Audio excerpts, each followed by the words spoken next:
Hello everyone. In today's tutorial, I'll show you how to change your profile picture on Duolingo. Um, so let's get started. Before that, keep in mind that since March 2024, Duolingo no longer allows users to upload a photo as their profile picture. Once you switch to an avatar, you won't be able to set a photo as your profile anymore. They have removed this option from the app.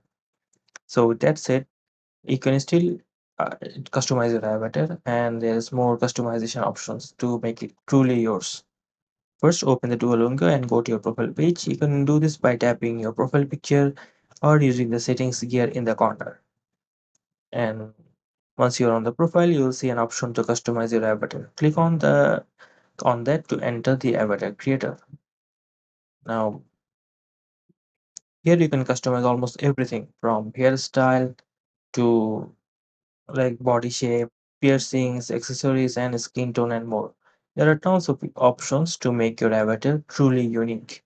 Just keep in mind that once you switch to using an avatar, you won't be able to upload a photo as your profile picture anymore.